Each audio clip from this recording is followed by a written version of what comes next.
Hello नमस्कार दोस्तों। आप सभी लोगों का स्वागत है एस्ट्रोलॉजी चैनल लक्ष्मी सूत्रम एस्ट्रो में। और आज मैं बात करने वाला हूँ रेयर कन्फर्मेटिव टेक्निक्स की। ये बहुत ही स्पेशल होने वाला वीडियो, एंड तक बिल्कुल स्किप ना करें। जो लोग एस्ट्रोलॉजी कर रहे हैं उनको तो ये बहुत ही ज़्यादा ज़रूरी है देखना। आज उनका सारा कंसेप्ट बदलने वाला है। मैं जनरली वीडियोस में कहता हूँ कि कंसेप्ट बदलने वाला है, और वो बदलता है। ज़्यादातर मेरे पास कमेंट्स आते हैं कि ये चीज़ तो हमें पता ही नहीं थी। जो लोग 20-20 साल से एस्ट्रोलॉजी कर रहे हैं और काफ़ी ज़्यादा प्रेडिक्शंस देते हैं, प्रोफेशनल एस्ट्रोलॉजर हैं, तो मेरा ऐसा दावा है कि मैं जो आज बताने वाला हूँ, ज़्यादातर लोगों को इसके बारे में बिल्कुल भी जानकारी नहीं होगी। मैं आज ऐसी कन्फर्मेटिव टेक्निक्स बताने वाला हूं जो आपको किसी भी क्लासिक में नहीं मिलेगी, और बड़ा ढूंढ कर लाई गई टेक्निक हैं, बहुत रेयर सूत्रास हैं। और ये आपके मैक्सिमम केसेस में, मैं 100% वर्ड बोलूंगा तो वो थोड़ा ज़्यादा उचित नहीं होगा, मगर सभी कुंडलियों पर ऐसा आप मान सकते हो कि ये टेक्निक्स लगने ही वाली हैं। इनको मैं प्रैक्टिकली भी लगा कर दिखाऊंगा। जिन लोगों ने अभी तक चैनल सब्सक्राइब नहीं किया है वो इसको सब्सक्राइब कर लें, और इस वीडियो को बिल्कुल भी स्किप ना करें। जो एमेच्योर या शौकिया एस्ट्रोलॉजी कर रहे हैं उनके लिए भी एक ऐसे सटीक सूत्र हैं जिनका कोई तोड़ नहीं है और कोई पब्लिक डोमेन में नहीं है। ज़्यादातर लोग इन सूत्रों के बारे में बिल्कुल भी नहीं जानते। तो ये रेयरेस्ट ऑफ रेयर सूत्र मैं आपके सामने लेकर आया हूं, तो वीडियो को एंड तक देखिएगा। अब मैं शुरुआत करता हूं इस वीडियो की। सूत्र आप देख लीजिएगा क्या है। फर्स्ट वन सूत्र, ये कन्फर्मेटिव टेक्निक्स है। प्रीवियस वीडियोस में मैं जैसा कहता रहा हूं कि हमारे क्लासिक्स के अंदर जितने भी सूत्रास दिए हुए हैं सभी इंडिकेटिव सूत्रास हैं। आप लगाकर देखिएगा कि वो कुंडलियों पर बिल्कुल भी नहीं लगते 90% केसेस में। तो ज्यादातर लोग डिसअपॉइंट हो जाते हैं कि ये सूत्र तो लगते नहीं है, इनमें तो ऐसा बताया हुआ है, ऐसा तो हो ही नहीं रहा है कुंडली में। उसका रीजन क्या है कि हम केवल उनको इंडिकेटिव सूत्रों को लगाने की कोशिश करते हैं। कन्फर्मेटिव सूत्रास हमें ढूंढने पड़ते हैं कुंडली के अंदर। और मैं जिन सूत्रास की बात कर रहा हूँ वो कन्फर्मेटिव है, ये कन्फर्मली लगेंगे। मैं कितनी ही कुंडलियों पर लगाकर दिखाया है, मैं आपको एक से ज्यादा कुंडली पर अभी लगाकर दिखाऊंगा, और सभी कुंडलियों में बिल्कुल सटीक बैठने वाले हैं। ये सूत्र है आपका। Any chart natal Saturn is in watery sign. किसी भी कुंडली के अंदर यदि शनि वोटरी साइन होते हैं आपके 4, 8, 12, कैंसर, स्कॉर्पियो और पाइसेस, मतलब कर्क, वृश्चिक और मीन राशि के अंदर यदि शनि बैठा हो, then the house where the Capricorn sign will fall will surely get destroyed. मतलब क्या हुआ, यदि किसी भी नेटिव की कुंडली के अंदर शनि देव कर्क राशि, वृश्चिक राशि या मीन राशि के अंदर विराजमान है, तो जिस भी हाउस या भाव के अंदर मकर राशि होगी वो भाव पूरी तरीके से नष्ट हो जाएगा, उसके सिग्निफिकेशंस नष्ट हो जाएंगे। बेसिकली इसमें है क्या, इस पूरे सूत्र का कोई बहुत बड़ा लॉजिक नहीं है, मगर ऐसा आप कह सकते हैं कि जब भी सैटर्न 4 साइन में है तो वो 10 कैंसर को एस्पेक्ट करेगा, और सैटर्न का एस्पेक्ट, डायरेक्ट एस्पेक्ट, बहुत अशुभ माना जाता है। 8 साइन में है यदि वो, तभी भी वो आपका 10 साइन को एस्पेक्ट करेगा। 12 साइन में यदि सैटर्न है और वो फिर 10 साइन उसका क्यों कैंसिल होता है, उसका कोई बहुत बड़ा लॉजिक अवेलेबल नहीं है। मगर 4 और 8 साइन में जब भी सैटर्न होता है तो 10 साइन उस नेटिव की कुंडली में कैप्रिकॉन मकर राशि जिस भी भाव के अंदर है वो भाव पूरी तरीके से नष्ट हो जाएगा।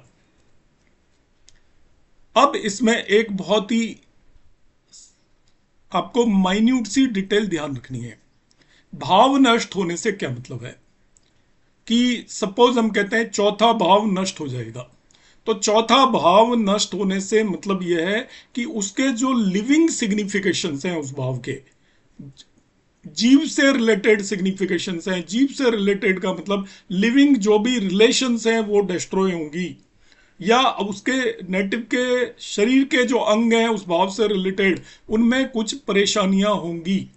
सपोज हम मान लेते हैं कि किसी नेटिव की मकर राशि चौथे भाव में आ जाती है, समझाने के लिए मैं बता रहा हूं, चौथे भाव में आ गई और उसका 10वें भाव के अंदर नेचुरली कैंसर राशि होगी, वहां पर शनि बैठे हुए हैं, तो चौथे भाव नष्ट होगा। तो चौथे भाव का क्या नष्ट होगा? उसके जो लिविंग सिग्निफिकेशंस हैं वो नष्ट होंगे। केवल लिविंग सिग्निफिकेशंस कौन से होते हैं? चौथे भाव माँ का कारक होता है, तो माँ से रिलेटेड प्रॉब्लम्स आएंगी। चौथा भाव आपके लंग्स का कारक होता है, शरीर के अंदर लंग्स से रिलेटेड प्रॉब्लम हो सकती है। हार्ट को भी हम कंसीडर करके चलते हैं इसमें, तो हार्ट से रिलेटेड प्रॉब्लम हो सकती है, ब्लड से रिलेटेड प्रॉब्लम हो सकती है। केवल लिविंग सिग्निफिकेशंस डिस्ट्रॉय होते हैं, नॉन लिविंग सिग्निफिकेशन डिस्ट्रॉय नहीं होते। अब फोर्थ हाउस का नॉन लिविंग सिग्निफिकेशन कौन सा है? आपकी प्रॉपर्टी है, हाउस है, व्हीकल है, उस पर कोई भी फर्क नहीं पड़ेगा। इस चीज को आप ध्यान रखेंगे अप्लाई करते टाइम। तो living signification will include either body parts और क्लोज रिलेशंस ओनली, शरीर के अंग और नजदीकी रिश्तों को पर ही इसका असर पड़ेगा। अब हमें ध्यान रखना है, for signification use house rotation techniques. House rotation technique क्या है कि हमें जैसे पता है, ध्यान से समझें इस चीज को, कि दूसरा भाव परिवार का भाव होता है या चौथा भाव माँ का भाव होता है। तो अब छठे भाव यदि प्रभावित हो रहा है तो चौथे से अब छठा भाव तीसरा भाव हो गया, तो वो माँ के बहन भाइयों का भाव हो गया, तो उन पर भी असर पड़ेगा। यहाँ पर इस टेक्निक में आपको ये भी ध्यान रखकर चलना है कि यहाँ पर पिता या फादर का भाव हम 10th भाव कंसीडर करके चलेंगे। पाराशरी में के नियमों में 9वें भाव को हम पिता का भाव मानते हैं, मगर यहाँ पर जो मैं आपको बता रहा हूँ 10th भाव को पिता का भाव मानेंगे, क्योंकि चौथा भाव माँ का भाव है, उससे सातवां माँ का स्पाउस पिता होगा 10th भाव। अब 10th भाव पिता का है तो वहां से सातवां, चौथा भाव पिता की स्पाउस माँ का भाव होगा। तो जब भी 10th भाव पर जो भी यदि इंफ्लुएंस हो रहा है, 10th भाव डिस्ट्रॉय हो रहा है, तो आपको ये मान के चलना है आपको पिता से रिलेटेड प्रॉब्लम्स कंसीडर करके चलनी है। 4 से वो 7th है, तो माँ का भी वो 7th भाव हो गया, तो माँ के हस्बैंड से रिलेटेड प्रॉब्लम्स क्रिएट होंगी। माँ के आपके जो रिप्रोडक्टिव ऑर्गन्स में प्रॉब्लम हो सकती है, लाइक किडनी वगैरह भी 7th हाउस से रिप्रेजेंट होती है, यूट्रस भी 7th हाउस से रिप्रेजेंट होती है। इस तरीके से आपको सिग्निफिकेशंस देखने होंगे। प्रोफेशन पे फर्क नहीं पड़ेगा। 10वां भाव यदि आपका प्रभावित हो रहा है, वहां पे मकर राशि है सपोज, तब आप क्या करेंगे? 10वां भाव आपका 10th हाउस नीज घुटनों का भी भाव होता है, तो उस नेटिव के घुटनों में भी प्रॉब्लम हो सकती है। इस तरीके से आपको एनालिसिस करना है। मदर के कौन से रिश्तों में प्रॉब्लम होगी ये भी आपको एनालिसिस करना है, क्योंकि आप हाउस से हाउस भी देखेंगे। अब मैं आपको इसको बता ही चुका हूं, consider father from 10th house. इस टेक्निक को मैं प्रैक्टिकली यहाँ पे लगाकर बताऊंगा, कंफर्मेटिव टेक्निक है। दूसरी टेक्निक भी यहाँ पे मैंने लिखी हुई है, मैं बाद में बताऊंगा। ये हमारे राष्ट्रपिता महात्मा गांधी की कुंडली है। तो महात्मा गांधी की कुंडली को यदि हम देखते हैं, इस कुंडली में आप ध्यान से देखिए, शनि सैटर्न वृश्चिक राशि के अंदर है, 8 साइन में देखिए सैटर्न वृश्चिक राशि के अंदर है। अब इसको समझना, आप किसी भी कुंडली पे लगाओगे, ये जो मैं टेक्निक बता रहा हूं ये 100% लगेगी, 100% लगेगी, 100% लगेगी। I am repeating this 3 time. देखिए यहाँ पर 8 साइन में सैटर्न आ गया। तो अब मैंने कहा कि जब भी 4, 8, 12 राशि में शनि हो किसी नेटिव की कुंडली में, तो मकर राशि जिस भी भाव में होगी वो प्रभावित होगा। तो ये मकर राशि है, देखिए 4th हाउस के अंदर। अब यहाँ पे आप देखिए हाउस से हाउस का सिग्निफिकेशन मैंने बताया था, 4th हाउस के अंदर मकर राशि यहाँ पर आ गई। तो देखिए इनकी माँ पर बहुत असर था, माँ की सेहत ठीक नहीं रहती थी। साथ में ये आपका 10वां भाव इनके पिता का भाव हो गया, तो पिता से 7th, पिता के स्पाउस को ये रिप्रेजेंट कर रहा है। तो तो पिता की लाइफ पर बहुत इसका असर हुआ था। हाउस से हाउस का सिग्निफिकेशन देखना है आपको। पिता की लाइफ पर कैसे असर हुआ था? इनके पिता थे करमचंद गांधी, और करमचंद गांधी की 4 शादियां हुई थी। देखिए, पिता को कौन सा रिप्रेजेंट कर रहा है? 10वां भाव। और महात्मा गांधी का 4th भाव इन्फ्लुएंस था आपका, खराब हुआ था, तो वो पिता के लिए 7वां भाव हो गया इनकी कुंडली के अंदर। तो उनके पिता की 4 शादियां हुई थी। पहली 2 पत्नियां ड्यूरिंग डिलीवरी उनकी डेथ हो गई थी। तीसरी वाइफ की भी डेथ हुई थी और उनके कोई संतान नहीं हुई थी। और चौथी वाइफ के महात्मा गांधी खुद बॉर्न हुए थे। तो इनके पिता का 7th हाउस एफ्लिक्ट हुआ। इनका भी एफ्लिक्ट हुआ। ये अपने मदरलैंड से आपको मालूम है कि दूर जाकर रहे। इनकी माँ भी पीड़ित रही थी। तो ये महात्मा गांधी की कुंडली के अंदर ये साफ साफ आपको नजर आ रहा है। दूसरा अब आप देख लीजिए, संजय गांधी की कुंडली है। आप सब लोग जानते हैं इंडिया के अंदर, और आप कह सकते हैं कि मैं गांधियों की कुंडली क्यों ले रहा हूं। गांधियों की कुंडली ये ले रहा हूं कि इनके इवेंट के बारे में सभी को जानकारी है। यदि मैं कोई अननोन कुंडली लेता तो आप सोचते कि शायद मैं ऐसे ही बता रहा हूं। इसलिए मैं आपको बिल्कुल सटीक एग्जाम्पल बता रहा हूं, और एक से ज्यादा कुंडलियों में बता रहा हूं, जिससे कि आपको एक कंसेप्ट अच्छी तरीके से समझ में आए। संजय गांधी की कुंडली में देख लीजिए, ये 4 साइन के अंदर शनि है, कर्क राशि के अंदर। अब 10 साइन इनकी लगने के अंदर चला गया। देखिए, 10 साइन इनकी लगने के अंदर चला गया, तो आपको पता है इनकी लग्न पूरी तरीके से डिस्ट्रॉय हो गई थी। इनका बिल्कुल ही अचानक एक एक्सीडेंट में, लग्न का मतलब शरीर होता है, इनका एक्सीडेंट में डेथ हो गई थी बहुत यंगर एज पर। 46 का इनका बर्थ है और 1980 के अंदर इनकी डेथ भी हो गई थी। तो बिल्कुल बहुत प्रॉमिसिंग थे, प्राइम मिनिस्टर बनने वाले थे कमिंग टाइम में, बनते ही। तो मगर क्या हुआ, आपको प्लेन एक्सीडेंट में आपको मालूम होगा 1980 के अंदर इनकी इतनी यंग एज के अंदर डेथ हो गई थी। तो इनकी लग्न पर इसका इफेक्ट हुआ। इसी तरीके से आप नेक्स्ट कुंडली देख लीजिएगा। मैं मिसेज इंदिरा गांधी की कुंडली आपको बताता हूं। तो मिसेज इंदिरा गांधी की कुंडली के अंदर शनि 4 साइन में लगने के अंदर बैठा हुआ है, कैंसर साइन के अंदर बैठा हुआ है, और 10 साइन चला गया इनके 7वें भाव में। तो 7वां भाव स्पाउस का होता है। तो आपको मालूम है कि मिसेस इंदिरा गांधी की जो भी मैरिड लाइफ थी वो बहुत अच्छी नहीं थी। पहले इनका एक दूसरे से डिस्प्यूट हुआ, फिरोज गांधी से इनकी नहीं बनती थी, ये सभी लोगों को मालूम है, ये पब्लिक डोमेन में है, तो वही बात मैं बता रहा हूं। और इसके बाद ये उनकी अर्ली डेथ भी हुई।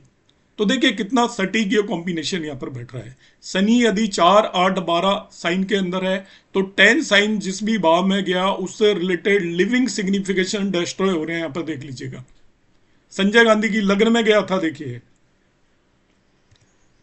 संजय गांधी की लग्न में 10 साइन था तो लग्न डिस्ट्रॉय हो गई। इंदिरा गांधी के 7th साइन में 10 साइन है, तो इनके पति से पहले इनका डिवोर्स हुआ और फिर इनके हस्बैंड की डेथ भी अर्ली एज में हो गई थी। और मैं एक केस यहीं पर लेता हूं, मिसेस मेनका गांधी। तो मिसेस मेनका गांधी के केस में यहां पर देखिए, इनका भी सैटर्न 8 साइन में है, वृश्चिक राशि के अंदर है मिसेस मेनका गांधी का। तो इनका 10 साइन 7वें भाव के अंदर चला गया है। देखिए 7वें भाव के अंदर, तो इनकी भी बिल्कुल यंग एज में, छोटा सा इनकी गोद में वरुण गांधी थे 1980 में, बहुत तभी मैरिज हुई थी और बहुत ज़्यादा यंग एज थी। 1956 का इनका बर्थ है। आप देखिए 24 ईयर की एज में इनको विडोहुड हुआ, इनके हस्बैंड की डेथ हुई और ये इतनी यंग एज के अंदर विधवा हो गई। और ये आपका देखिए बिल्कुल सटीक फॉर्मूला बैठ रहा है। मैंने आपको 4 एग्जाम्पल लेकर यहाँ पर बताया है, जो कि सारे वेल नोन एग्जाम्पल्स हैं। और इन चारों एग्जाम्पलों से आपको ये बिल्कुल समझ में आ गया होगा, और आप इनको और कुंडलियों पर लगाएं। और ध्यान रखें कि आपको भाव से भाव भी देखना है, जैसे मैंने महात्मा गांधी के केस में देखकर बताया। इन बाकी तीनों के केसेस में तो बिल्कुल साफ साफ आपको नजर ही आ रहा है कि वो पर्टिकुलर भाव आपका डिस्ट्रॉय हुआ है, बैडली डिस्ट्रॉय हुआ है, और उससे रिलेटेड जो लिविंग सिग्निफिकेशंस हैं वो डिस्ट्रॉय हुए हैं। अब मैं आपको एक और फॉर्मूला यहां पर बताने वाला हूं। ये दूसरी बहुत ही रेयर टेक्निक है, विदाउट एनी लॉजिक है, ध्यान रखना, मगर ये श्योर टेक्निक्स हैं। अब लॉजिक की बात करने लगेंगे तो मैं यहाँ पे लॉजिक आपको नहीं बता पाऊंगा, मुझे भी लॉजिक नहीं मालूम है, मगर ये सूत्राज मैंने पकड़े हैं और बहुत सारी कुंडलियों पर एनालिसिस कर मैं आपके सामने लेकर आया हूँ। ये सब कन्फर्मेटिव टेक्निक्स हैं। वीनस, जुपिटर एंड मार्स, तीनों ग्रह ध्यान से नोट कर लीजिए। वीनस जो 2 बेनिफिक प्लेनेट है, वीनस और जुपिटर अनकंडीशनल बेनिफिक है, और एक मार्स। यदि ये एयरी साइन में हो, वायु तत्व की राशियों में 3, 7, 11 में हो, वीनस जुपिटर मार्स किसी भी नेटिव की कुंडली में 3, 7, 11 साइन में हो, then there one of the house hold by these planets will destroy. यदि वीनस जैसे थ्री साइन में है तो वीनस दो राशियों को होल्ड करता है, 2 और 7 को, तो दोनों में से कम एक हाउस डिस्ट्रॉय हो जाएगा। जुपिटर भी इन तीनों में से किसी भी राशि के अंदर है, तो जुपिटर दो राशियों को होल्ड करता है कुंडली के अंदर, 9 और 12। तो वो राशियां जिन भी भावों में हैं उनमें से एक भाव से रिलेटेड कारक तत्वों का नाश होगा। ऐसे ही मार्स भी यदि इन तीनों में से किसी भी एयरी साइन के अंदर किसी कुंडली के अंदर जाकर बैठ गया तो वो उसके भी दो हाउसेस जो होते हैं, वो वन साइन का लॉर्ड है मेष राशि का और वृश्चिक राशि का लॉर्ड है, उन दोनों में से किसी एक भाव का पूरी तरीके से डिस्ट्रॉय हो जाएगा, नष्ट हो जाएगा। मगर यहां पर एक एक्सेप्शन है, ध्यान रखना है। वीनस यदि 7 साइन में है तब ऐसा नहीं होगा, क्योंकि 7 साइन इसकी खुद की मूल त्रिकोण राशि है और तब ये नहीं होने वाला है। मगर वीनस 3 और 11 में है तो वीनस के केस में भी ये होने वाला है। मैं इस पूरे कॉम्बिनेशन को फिर से रिपीट करके बता रहा हूं कि वीनस मतलब जुपिटर और मार्स तो तीनों में से किसी एयरी साइन या वायु तत्व की राशि में हो तो उनके जो दो लॉर्डशिप वाले हाउसेज हैं उनमें से एक हाउस से रिलेटेड सिग्निफिकेशंस पूरी तरीके से बर्बाद हो जाएंगे, नष्ट हो जाएंगे, डिस्ट्रॉय हो जाएंगे। वीनस के केस में यदि वीनस शुक्र 3 और 11 राशि में हो, 7 छोड़ दीजिए, वायु तत्व की 7 राशि के लिए वीनस पर एप्लीकेबल नहीं है क्योंकि वो उसकी खुद की राशि है। 3 और 11 राशि में यदि वीनस है, शुक्र है, तो शुक्र की भी जो दो लॉर्ड्स है 2 और 7, उनमें से किसी न किसी एक भाव से रिलेटेड कारकत्वों का नाश होगा, हास होगा, वो नष्ट हो जाएंगे या डिस्ट्रॉय हो जाएंगे। ये एक्सेप्शन यहां पर मैंने लिख दिया है। तो Venus, Jupiter, Mars in 3, 7, 11 sign, then they are one of the household by these planets will destroy. Only exception for Venus in Libra, it is not applicable. Only living signification suffers more. जैसे earlier मैं बता चुका हूँ, living signification ही सफर करेंगे। Living significations होते हैं relatives and body organs. House rotation should be applied, जैसे मैंने बताया था आपको, भाव से भाव भी देखना है। विच house will be affected will be decided by astrologer, क्योंकि वीनस दो हाउसेस का लॉर्ड है, जुपिटर दो हाउसेस का लॉर्ड है, मार्स दो हाउसेस का लॉर्ड है, तो उनमें से कौन सा हाउस डिस्ट्रॉय होगा वो एक एस्ट्रोलॉजर बताएगा। अब मैं यहाँ पर एक एग्जांपल ले रहा हूँ, बड़ा सटीक एग्जांपल यहाँ पर ले रहा हूँ। जो लोग भारतीय विद्या उनमें पढ़े हैं और पुराने टाइम में पढ़े हैं, अभी रिसेंट टाइम में तो के.एन. राव सर जनरली आचार्य तक की क्लासेस को नहीं पढ़ाते, रिसर्च की कुछ एक ऑनलाइन क्लासेस लेते हैं। मगर पुराने रिसर्चर्स को पता होगा कि के.एन. राव सर की मैरिज नहीं हुई है और वो एग्जामों में भी ये क्वेश्चन आता है और उसके अलग अलग कारण ढूंढते हैं। मगर मैं आपको जो कारण बताने वाला हूँ वो बिल्कुल ही अलग कारण है। आप जिन रीजंस के बेस पे इसको एक्सप्लेन करते हो, आपका आज कंसेप्ट बदलने वाला है। हमें मालूम है के.एन. राव सर मैरिड नहीं है और यदि इस कुंडली को ध्यान से देखा जाए तो वो ज़्यादातर लोग कह ही नहीं सकते कि वो मैरिड नहीं होंगे, उसके अलग अलग रीज़न ढूंढे जाते हैं। मगर अभी आज जो मैंने आपको कॉम्बिनेशन बताया है उससे आपको एकदम पता चल जाएगा कि ये बिल्कुल सही कह रहा हूँ मैं। देखिए अब है वीनस और Mars, Venus and Mars Aries sign के अंदर है, 7 साइन के अंदर। तो मार्स 7 साइन के अंदर है। मार्स की इसके अंदर दो लॉर्डशिप है, second house and 7th house. Destroy हो गए, उनकी मैरिज ही नहीं हुई। देख लीजिएगा आप, 7th हाउस आ गया यहाँ पर। और सेकंड हाउस भी, परिवार में वृद्धि नहीं कर पाए हो, फैमिली में एक्सटेंशन नहीं हो पाया, तो उनके एक तरीके से दोनों के दोनों हाउसेस डिस्ट्रॉय हो गए हैं। 7th हाउस भी, वीनस क्योंकि यहाँ पे 7 साइन में है तो वीनस जब 7 साइन में होता है तो फर्क नहीं पड़ता, मैंने बताया था उसका खुद का साइन है। तो ये मार्स साइन है। तो के.एन. राव सर के रिलेटेड ज़्यादातर लोगों को ये पता है जो कि दिल्ली में एस्ट्रोलॉजी करते हैं कि वो अनमेरिड थे। उसके अलग अलग रीज़न यहाँ पर ढूंढे जाते हैं और उनमें से कोई खास रीज़न नहीं बनता, हम फिटोलॉजी करने लग जाते हैं, इस वजह से हुआ होगा, उस वजह से हुआ होगा। मगर ये ज्योतिष का बिल्कुल सटीक सूत्र है जो के.एन. राव सर के ऊपर यहाँ पर अप्लाई हो रहा है। मैंने और भी कुंडलियों पर, बहुत सारी कुंडलियों पर यह देखा है जो कि पूरी तरीके से एप्लीकेबल होता है। आप इन सूत्रों को लगाएं, बेधड़क होकर लगाएं, ये सभी केसेस में एप्लीकेबल होंगे। आप कमेंट बॉक्स में जरूर कमेंट करें, ये मेरी रिक्वेस्ट है आप सभी लोगों से। क्या आपको ये सूत्र पहले से पता थे? यदि पता थे तो बताएं आप मुझे, क्योंकि मुझे ऐसा कोई भी पर्सन अभी तक मिला नहीं जिसने मुझे कभी सूत्र बताए हों। और यदि आपको नए बिल्कुल पता चले हों तो आप इन्हें ये भी कमेंट बॉक्स में कमेंट करें, जिससे मुझे ये मालूम चले कि मैं आपके पास जो जानकारी भेज रहा हूँ वो बिल्कुल न्यू भी है या नहीं। इससे मेरे प्रयासों का और भी एफर्ट मैं बढ़ाऊंगा और नई से नई चीज़ आपके लिए लेकर आऊंगा। नमस्कार, धन्यवाद, जय श्री राम।